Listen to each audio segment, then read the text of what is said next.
బతుకున్నానికి కారణం పవన్ కళ్యాణ్ గారు, జ్యోతి శ్రీనివాస్ గారు. ఈ పాప పేరు వర్షిణి అండి. ఈ రోజు ఈ పాప ఇలా బ్రతికుందంటే కారణం పవన్ కళ్యాణ్ గారు, జ్యోతుల శ్రీనివాస్ గారు. నమస్కారం అండి. మాది పిఠాపురం దగ్గర మల్లామండి. మా అమ్మాయికి 4 సంవత్సరాల మట్టి పిడుచు అన్న నీరసం వచ్చిందండి. మా ఆయన గారు కూడా చనిపోయారండి, లేరండి. మాకు ఖర్చు పెట్టి స్తోమత లేక మంగళగిరి ఆఫీస్కి వెళ్ళామండి. వెళ్తాయండి అక్కడ పవన్ కళ్యాణ్ గారిని కూడా కలిసామండి. కలిసాక పవన్ కళ్యాణ్ గారు లోపలికి రమ్మని ఎల్ఓసి లెటర్ ఇచ్చి మీరు ఏ హాస్పిటల్కి వెళ్ళినా పర్లేదమ్మా వెళ్ళండి అన్నారండి.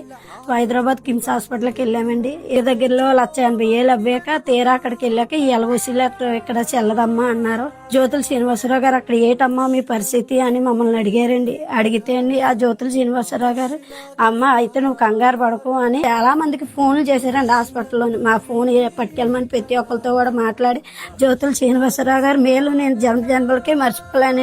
నేను పవన్ కళ్యాణ్ గారితో మాట్లాడతాను అనండి. మాట్లాడి ఈ లోగలో మాకు డేట్ వేసారండి. జ్యోతుల శ్రీనివాసరావు గారు అప్పుడు నేను హెల్ప్ చేస్తానమ్మా అని నాగబాబులు గారు వస్తే నాగబాబులు గారి ద్వారాగా 2 లక్షల రూపాయలు చెక్ ఇచ్చి అమ్మ నీకు ఎటువంటి ఇబ్బంది ఉన్నా సరే నాకు చెప్పు, నేను ఇంకా సాయం హెల్ప్ చేస్తాను, మీరు కంగారు పడకండి అనండి. నాకు ఆ సాయం మాత్రం చేశారండి. నన్ను బ్రతికించినందుకు పవన్ కళ్యాణ్ గారిని ఒకసారి కలవాలని ఉంది. మీరు అందరూ సాయం చేయండి. జ్యోతుల శ్రీనివాస్ గారు 2 లక్షలు సహాయం చేయకపోతే జనసేన పార్టీ ద్వారా ఇవాళ మా పాప మాకు దక్కేది కాదండి. సార్ ఎంతో మాకు మేలు చేశారండి. సార్ రుణం ఎప్పుడు మీరు తీర్చుకోలేమండి. శ్రీనివాసరావు గారు, పవన్ కళ్యాణ్ గారు నా పెద్ద కొడుకులు అట్టువాళ్ళండి. నా మనవరాలకి సాయం చేసి నా మనవరాలు బతికించేది. ఆ రోజు జ్యోతుల శ్రీనివాస్ గారు చేసిన సహాయం వల్ల మళ్ళీ పాపకు పునర్జన్మ వచ్చింది. పవన్ కళ్యాణ్ గారి వల్లే పాపకి మళ్ళీ పునర్జన్మ వచ్చింది. ఇంత సహాయం చేసిన పవన్ కళ్యాణ్ గారిని ఒక్కసారైనా కలవాలన్నదే పాప కోరిక. ఈ కోరికను మనమే తీర్చాలి.